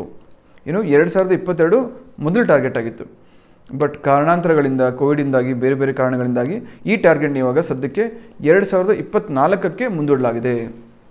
ಅಂದರೆ ಇವಾಗಲೂ ಸಹ 2024ರ ಹೊತ್ತಿಗಾಗಿ ದೇಶದಲ್ಲಿ ಎಲ್ಲರಿಗೂ ಒಂದು ಇರಲಿಕ್ಕೆ ಮನೆ ಇರುತ್ತೆ. ಹೌಸಿಂಗ್ ಫಾರ್ ಆಲ್, ಎಲ್ಲರಿಗೂ ವಸತಿ ಸೌಕರ್ಯ. ಸೊ ಇದು ಈ ಒಂದು ಯೋಜನೆಯ ಮುಖ್ಯ ಉದ್ದೇಶ ಆಗಿರುತ್ತೆ. ಸೊ ಈ ಯೋಜನೆಯಡಿ ಕೊಳಗೇರಿ ನಿವಾಸಿಗಳು, ಸ್ಲಮ್ಮಲ್ಲಿ ಇರ್ತಾರಲ್ಲ, ಸ್ಲಮ್ ಡ್ವೆಲ್ಲರ್ಸ್, ಅವ್ರಿಗೂ ಸಹ ಒಂದು ಮನೆಯನ್ನು ಕಟ್ಟಿಸ್ಕೊಡ್ಬೇಕು ಅಂತ ಯೋಜನೆಯ ಒಂದು ಗುರಿಯಾಗಿರುತ್ತೆ. ಸೊ ಇಲ್ಲಿ ಈ ಯೋಜನೆಯಡಿ ಯಾವುದೇ ಮನೆ ಕಟ್ಟಿಸ್ಕೊಟ್ರು ಮೊದಲು ಆ ಮನೆಯ ರಿಜಿಸ್ಟ್ರೇಷನ್ ಆ ಮನೆಯ ಮಹಿಳೆಯ ಹೆಸರಲ್ಲಿ ಆಗಬೇಕು. ಸೊ ಈ ಒಂದು ಗುರಿಯನ್ನು ಸಹ ಈ ಯೋಜನೆ ಹೊಂದ್ಕೊಂಡಿದೆ. So prime minister Awas Yojana, ಇದ್ರ ಬಗ್ಗೆ ಗೊತ್ತಾಯ್ತಾ? ನೆಕ್ಸ್ಟು ಭಿಕ್ಷಾಟನೆ ನಿಷೇಧ ಕಾಯ್ದೆ ಜಾರಿ ಅಂತ ಇದೆ. ಭಿಕ್ಷಾಟನೆ ನಿಷೇಧ ಕಾಯ್ದೆ ಅಂತ ಏನಿದೆ 1984ರಲ್ಲಿ ಪಾಸ್ ಮಾಡಿದ್ರು. ಸೊ ಈ ಒಂದು ಕಾಯ್ದೆನ ಇನ್ಮೇಲೆ ಕರ್ನಾಟಕದಲ್ಲಿ ಸ್ಟ್ರಿಕ್ಟಾಗಿ, ಅದು ಎಸ್ಪೆಷಲಿ ಬೆಂಗಳೂರಲ್ಲಿ ನಾವು ಸ್ಟ್ರಿಕ್ಟಾಗಿ ಇಂಪ್ಲಿಮೆಂಟ್ ಮಾಡ್ತೀವಿ ಅಂತ ರಾಜ್ಯ ಸರ್ಕಾರ ಹೇಳಿದೆ. ಸೊ ಈ ಒಂದು ಕಾಯ್ದೆ ಏನು ಹೇಳುತ್ತೆ? 16 ವರ್ಷ ಕೆಳಗಡೆ ಇರುವಂತಹ ಬಾಲಕರು, ಬಾಲಕಿಯರು ಯಾರಿರ್ತಾರೆ ಅವರನ್ನು ಫೋರ್ಸ್ಫುಲಿ ಭಿಕ್ಷಾಟನೆಗೆ ದೂಡಬಾರ್ದು. ದೂಡುವಂತಹ ಸಂದರ್ಭದಲ್ಲಿ ಯಾರು ಅವ್ರನ್ನ ಭಿಕ್ಷಾಟನೆಗೆ ಹಚ್ಚಿರ್ತಾರೆ, ಅವ್ರ ತಂದೆ ತಾಯಿ ಆಗಿರ್ಬೋದು ಅಥವಾ ಬೇರೆಯವರಾಗಿರ್ಬೋದು, ಅವರ ವಿರುದ್ಧ ಒಂದು ಕಠಿಣ ಕ್ರಮವನ್ನು ಕೈಗೊಳ್ಳಲಾಗುತ್ತೆ. ಸೊ ಭಿಕ್ಷಾಟನೆ ನಿಷೇಧ ಕಾಯ್ದೆಯಡಿ ಇದಿದೆ. ಜನ ಇನ್ನೂ ಚಿಕ್ಕ ಮಕ್ಕಳಾಗಿರ್ಬೋದು, ದೊಡ್ಡವರಾಗಿರ್ಬೋದು ಭಿಕ್ಷಾಟನೆಯಲ್ಲಿ ತೊಡಗಿದ್ದಾರೆ. ಸೊ ಇಲ್ಲಿ ಯಾರು ಕಂಪ್ಲೀಟ್ಲಿ ನಿರ್ಗತಿಕರಿದ್ದಾರೋ, ಅಸಹಾಯಕರಿದ್ದಾರೋ, ಸೊ ಅವ್ರ ಕೈಯಲ್ಲಿ ಏನೂ ಮಾಡೋಕ್ಕಾಗಲ್ಲ ಅಂದರೆ ಅವರು ಭಿಕ್ಷೆ ಬೇಡೋದು ತಪ್ಪು ನಿಜ. ಬಟ್ ಹೆಲ್ಪ್ಲೆಸ್ ಆದಾಗ ಆ ಮಜಬೂರಿ ಇರುತ್ತಲ್ಲ, ಸೊ ಅಂಥ ಸಂದರ್ಭದಲ್ಲಿ ಏನೂ ಮಾಡೋಕ್ಕಾಗಲ್ಲ. ಬಟ್ ಇಲ್ಲಿ ಇದೊಂದು ಮಾಫಿಯಾಗಿ ಪರಿವರ್ತನೆ ಆಗಿದೆ. ಚಿಕ್ಕ ಚಿಕ್ಕ ಚಿಕ್ಕ ಮಕ್ಕಳಿಗೆಲ್ಲ ಡ್ರಗ್ಸ್ ಕೊಟ್ಟು ಇಂಜೆಕ್ಷನ್ ಕೊಟ್ಟು ಅವ್ರಿಗೆ ಫೋರ್ಸ್ಫುಲಿ ಕೈಕಾಲೆಲ್ಲ ಮುರಿದು ಅವರ ಕೈಯಲ್ಲಿ ಭಿಕ್ಷೆ ಬೇಡಕ್ಕೆ ಹಚ್ತಾರೆ. ಸೊ ಸುಮಾರು ಕಡೆ ನೀವು ಸಿಗ್ನಲ್ ನೋಡಿರ್ತೀರ, ನೀವು ಕಾರಲ್ಲಿ ಅಥವಾ ಬೈಕಲ್ಲಿ ನಿಂತ್ಕೊಂಡಾಗ ಬಂದು ಡೋರ್ ತರ್ತಾರೆ ಅಥವಾ ಶಾಪಿಂಗ್ ಮಾಲ್ ಹೊರಗಡೆ ಬರ್ತಾರೆ. ಸೊ ನಿಮ್ಮ ಹಿಂದೆನೇ ಬಿಡಲ್ಲ ಅವರು, ಅವ್ರು ಮಾತಾಡ್ತಾರೆ, ಏನೂ ಮಾತಾಡಲ್ಲ, ಅವ್ರ ಬಾಯಿಂದ ಒಂದು ವರ್ಡ್ ಸಹ ಬರಲ್ಲ. ಬಟ್ ಅವ್ರಿಗೆ ದುಡ್ಡು ಬೇಕು, ನೀವು ಕೊಡೋವರೆಗೂ ಬಿಡಲ್ಲ, ನೀವು ಹಿಂದೆನೇ ಬರ್ತಿರ್ತಾರೆ. ನೋಡಿದಾಗ ಎಂಥವ್ರಿಗೆ ಆದರೂ ಕರಳು ಚುರುಕನ್ನತ್ತೆ, ಪಾಪ ಅನಿಸುತ್ತೆ. ಬಟ್ ಅವ್ರ ಕೈಗೆ ನಾವು ಕೊಡುವಂಥ ದುಡ್ಡು ಅವ್ರಿಗೆ ಸೇರಲ್ಲ, ಅದು ಬದಲಾಗಿ ಆ ಮಾಫಿಯಾ ನಡೆಸ್ತಾ ಇರುವಂಥ ಏರಿಯಾದಲ್ಲಿ ಒಬ್ಬ ನಿರ್ತಾರ ಲೀಡರು ಅವನಿಗೆ ಹೋಗಿ ಸೇರುತ್ತೆ, ಅವನ ಮೇಲೆ ಇನ್ನೊಬ್ಬನ ಲೀಡರು. ಸೊ ಈ ಥರ ಸೊಫಿಸ್ಟಿಕೇಟೆಡ್ ಆಗಿ ಒಂದು ಮಾಫಿಯಾ ನಡೀತಾ ಇದೆ. ನೀವು ಅಬ್ಸರ್ವ್ ಮಾಡಿರ್ತೀರ, ಒಂದು ಏರಿಯಾದಲ್ಲಿ ಏನು ಭಿಕ್ಷಕರು ಇರ್ತಾರಲ್ಲ ಅವ್ರದ್ದೇ ಒಂದು ಗುಂಪಿರುತ್ತೆ. ಆ ಗುಂಪಿಗೆ ಹೊರಗಿನವ್ರು ಯಾರಾದರೂ ಬಂದು ಅಲ್ಲಿ ಭಿಕ್ಷೆ ಬೇಡ ಕೂತ್ಕೊಂಡ್ರೆ ಅವ್ರನ್ನ ಒದ್ದೋಡಿಸ್ತಾರೆ. ಸೊ ಅಷ್ಟು ವ್ಯಾಪಕವಾಗಿ ಈ ಮಾಫಿಯಾ ಹರಡಿದೆ. ಸೊ ಇದನ್ನು ನಾವು ನಿರ್ಮೂಲನೆ ಮಾಡ್ತೀವಿ. ಹಾಗಾಗಿ ಭಿಕ್ಷಾಟನೆ ನಿಷೇಧ ಕಾಯ್ದೆ ಏನಿದೆ ಇದನ್ನು ಸ್ಟ್ರಿಕ್ಟಾಗಿ ಇಂಪ್ಲಿಮೆಂಟ್ ಮಾಡ್ತೀವಿ ಅಂತ ನಮ್ಮ ರಾಜ್ಯ ಸರ್ಕಾರ ಹೇಳಿದೆ. ನೆಕ್ಸ್ಟ್, ಎಬೋಲಾ ಮಾದರಿಯ ಹೊಸ ವೈರಸ್ ಪತ್ತೆ ಆಗಿದೆ. ಅದರ ಹೆಸರು ಮರ್ಬರ್ಗ್ ಅಂತ. ಸೊ ಮರ್ಬರ್ಗ್ ಅನ್ನೋ ಒಂದು ಇನ್ನೊಂದು ವೈರಸ್, ಹೊಸದಲ್ಲ, ಇದು ಹಳೆಯ ವೈರಸ್ಸು. ಬಟ್ ಇತ್ತೀಚೆಗೆ ಮತ್ತೆ ಇದನ್ನು ಪತ್ತೆ ಹಚ್ಚಲಾಗಿದೆ. ಎಲ್ಲಿ? ಘಾನಾ ಅನ್ನೊಂದು ಆಫ್ರಿಕಾ ಖಂಡದಲ್ಲಿರುವಂಥ ದೇಶ. ನೆನಪಿರಲಿ, ಮರ್ಬರ್ಗ್ ಅನ್ನೋ ವೈರಸ್ನ ಇತ್ತೀಚೆಗೆ ಮತ್ತೆ ಎಲ್ಲಿ ಮರುಪತ್ತೆ ಮಾಡಲಾಯಿತು ಅಂತ ಕೇಳಿದ್ರೆ ಘಾನಾ ಅನ್ನೋ ದೇಶ. ಆ ಘಾನಾ ದೇಶ ಆಫ್ರಿಕಾ ಖಂಡದಲ್ಲಿದೆ. ಸೊ ನೆನಪಿರಲಿ, ಘಾನಾ ದೇಶ. ಇದು ರಿಸರ್ಚರ್ಸ್ ಅಥವಾ ಡಾಕ್ಟರ್ಸ್ ಹೇಳೋ ಪ್ರಕಾರ ಇಬೋಲಾ ವೈರಸ್ ತಾವೆಲ್ಲ ಕೇಳಿರ್ತಿರಲ್ಲ, ಅದಕ್ಕೆ ಸಿಮಿಲರ್ ಇರುತ್ತೆ ಅಂತ ಹೇಳಿದ್ದಾರೆ. ಹಾಗಾದರೆ ಇದು ಏನು ಅಂತ ಕೇಳಿದ್ರೆ, ಇದು ತೀವ್ರ ಹಾಗೂ ಆಗಾಗ್ಗೆ ಮಾರಣಾಂತಿಕವಾಗಿ ಹೆಮರಾಜಿಕ್ ಫೀವರ್ ಕೊಡುವಂಥ ಒಂದು ಜ್ವರ, ಹೆಮರಾಜಿಕ್ ಫೀವರ್. ಸೊ ಇದು ಇಬೋಲಾದಂತೆಯೇ ಫೀಲೋ ವೈರಸ್ ಆಗಿದೆ. ಇದು ಕೂಡ ಒಂದು ವೈರಸ್. ಮಾಲ್ಬರ್ಗ್ ಅಂದರೆ ಯಾವ ಪ್ರಜಾತಿ ಅಂತ ಕೇಳ್ತಾರೆ, ವೈರಸ್, ಬ್ಯಾಕ್ಟೀರಿಯಾ, ಫಂಗಸ್ ಅಥವಾ ಯಾವುದೂ ಅಲ್ಲ. ಸೊ ವೈರಸ್ ಅಂತ ಟಿಕ್ ಮಾಡಿ ಬರಬೇಕು. ಯಾವ ಜಾತಿಗೆ ಸೇರಿದಂಥ ವೈರಸ್ಸು? ಫೀಲೋ ವೈರಸ್. ಇದು ಎಲ್ಲಿ ಕಂಡುಬರುತ್ತೆ ನಿಮ್ಗೆ ಹೆಚ್ಚಾಗಿ? ಒಂದು ಸೋರ್ಸ್ ಅಂತ ಇರುತ್ತಲ್ಲ, ಕ್ಯಾರಿಯರ್ ಅಂತ ಇರುತ್ತಲ್ಲ, ಇದಕ್ಕೆ ಕ್ಯಾರಿಯರ್ ಯಾವುದು ಅಂದರೆ ರುಸೇಟಸ್ ಹಣ್ಣು ಬ್ಯಾಟ್, ಫ್ರೂಟ್ ಬ್ಯಾಟ್ಸ್ ಅಂತ ಕರಿತೀವಿ. ಸೊ ಈ ಒಂದು ಪ್ರಜಾತಿಯಲ್ಲಿ ಈ ವೈರಸ್ ಇರುತ್ತೆ. ಅದು ಬೇರೆ ಬೇರೆ ಒಂದು ಆಯಾಮಗಳಿಂದ ಮನುಷ್ಯನಿಗೂ ಸಹ ಸೇರಿಕೊಳ್ಳುತ್ತೆ, ಮನುಷ್ಯನಲ್ಲೂ ಸಹ ಕಾಣಿಸ್ಕೊಳ್ಳುತ್ತೆ. ಇದನ್ನು ಮೊದಲನೇ ಬಾರಿಗೆ ಎಲ್ಲಿ ಪತ್ತೆ ಹಚ್ಚಲಾಯಿತು? 1967ರಲ್ಲಿ, 1967ನಲ್ಲಿ ಮಲ್ಬರ್ಗ್ ಅನ್ನೋ ಒಂದು ಪ್ರಾಂತ್ಯ, ಈ ಮರ್ಬರ್ಗ್ ಅನ್ನೋ ಒಂದು ಪ್ರಾಂತ್ಯ ಇದು ಎಲ್ಲಿದೆ? ಇದು ಜರ್ಮನಿಯಲ್ಲಿದೆ. ಸೊ ನೆನಪಿರಲಿ, ಈ ಜರ್ಮನಿಯಲ್ಲಿರುವಂಥ ಒಂದು ಪ್ರಾಂತ್ಯ ಮರ್ಬರ್ಗ್. ಸೊ ಇಲ್ಲಿ ಈ ವೈರಸ್ ಪ್ರಜಾತಿಯನ್ನು ಮೊದಲ ಬಾರಿಗೆ ಅಂದರೆ 1967ರಲ್ಲಿ ಪತ್ತೆ ಹಚ್ಚಲಾಯಿತು. ಸೊ ಅದಕ್ಕಾಗಿಯೇ ಈ ಒಂದು ಹೆಸರನ್ನು ಇದು ಕೊಟ್ಟಿದ್ದಾರೆ. ಸೊ ಮಾರ್ಬರ್ಗ್. ಸೊ ಸಿಂಪ್ಟಮ್ಸ್ ಏನು? ಜ್ವರ ಇರುತ್ತೆ, ಚಳಿ ಜ್ವರ ಇರುತ್ತೆ, ಹೆಡ್ಡೇಕ್ ಇರುತ್ತೆ. ಸೊ ಇಷ್ಟು ಮರ್ಬರ್ಗ್ ವೈರಸ್ ಬಗ್ಗೆ ನಿಮ್ಗೆ ತಿಳಿದಿರಬೇಕು. ನೆಕ್ಸ್ಟು, ಮಹಿಳೆಯರ 100 ಮೀಟರ್ ಓಟ ಯಾವುದರಲ್ಲಿ? ವಿಶ್ವ ಅಥ್ಲೆಟಿಕ್ಸ್ನ ಟ್ರ್ಯಾಕ್ ವಿಭಾಗ. ಸೊ ವಿಶ್ವ ಅಥ್ಲೆಟಿಕ್ಸ್ನ ಟ್ರ್ಯಾಕ್ ವಿಭಾಗದಲ್ಲಿ, ಅದು ಮಹಿಳಾ ವಿಭಾಗದಲ್ಲಿ 100 ಮೀಟರ್ ಓಟದ ಸ್ಪರ್ಧೆಯಲ್ಲಿ ಒಮೈಕಾದ ಫ್ರೈಸರ್ ಪ್ರೈಸ್ ಅನ್ನೋರು ಒಂದು ಚಿನ್ನದ ಪದಕವನ್ನು ಗೆದ್ದಿದ್ದಾರೆ. ಬಟ್ ಇಲ್ಲಿ ಇಂಪಾರ್ಟೆಂಟ್ ಏನಕ್ಕಪ್ಪ ಅಂದರೆ, ಈ ಆರ್ಟಿಕಲು ಇವರು ಸತತವಾಗಿ 5ನೇ ಬಾರಿಗೆ ಈ ಒಂದು ಚಿನ್ನದ ಪದಕವನ್ನು ಗೆದ್ದಿದ್ದಾರೆ.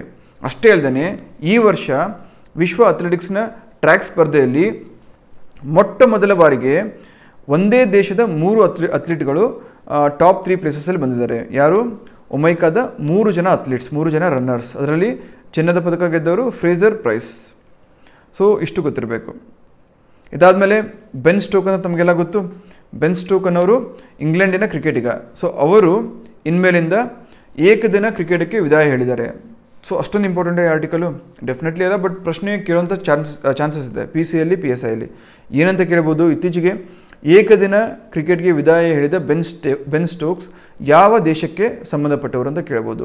ನಿಮ್ಮ ಆಪ್ಷನ್ನು ಇಂಗ್ಲೆಂಡ್ ಆಗಿರಬೇಕು. ಜೊತೆಗೆ ಈ ಥರನೂ ಪ್ರಶ್ನೆ ಕೇಳ್ಬೋದು, ಇತ್ತೀಚೆಗೆ ಏಕದಿನ ಕ್ರಿಕೆಟ್ಗೆ ವಿದಾಯ ಹೇಳಿದಂಥ ಇಂಗ್ಲೆಂಡಿನ ಆಟಗಾರ ಯಾರು ಅಂತ ಕೇಳ್ಬೋದು. Answer Ben Stokes. ಸೊ ಇಷ್ಟು ಗೊತ್ತಿರಬೇಕು. ಆಗಲೇ ಇವತ್ತು ಸುಮಾರು ಟೈಮ್ ಆಗಿದೆ ಕ್ಲಾಸಲ್ಲಿ. ಸೊ ಹಾಗಾಗಿ ಇದರದ್ದು ಪಾರ್ಟ್ 2 ಮಾಡ್ತೀನಿ, ಅದರಲ್ಲಿ ಹಿಂದೂ ಎಕ್ಸ್ಪ್ಲೇನ್ ಮಾಡ್ತೀನಿ. ಸೊ ಪಾರ್ಟ್ 1ಅಲ್ಲಿ ಪ್ರಜಾವಾಣಿ ಮುಗಿಸಿದ್ದೀನಿ, ಪಾರ್ಟ್ 2 ಮಾಡಿ ಹಿಂದೂ ಅಪ್ಲೋಡ್ ಮಾಡ್ತೀನಿ. ಸೊ ವಿಡಿಯೋ ಇಷ್ಟ ಆಗಿದರೆ ದಯವಿಟ್ಟು ಲೈಕ್ ಮಾಡಿ, ಜೊತೆಗೆ ಶೇರ್ ಮಾಡಿ. ಆ್ಯಂಡ್ ನಾನು ಯಾವುದೆಲ್ಲ ಪ್ರಶ್ನೆಗಳನ್ನ ಕೇಳಿದ್ದೀನಿ ಅದಕ್ಕೆ ಆನ್ಸರ್ ಮಾಡಿ ಕೆಳಗಡೆ ಕಮೆಂಟ್ ಬಾಕ್ಸಲ್ಲಿ ತಿಳಿಸಿ. Thank you so much and all the very best. Good luck.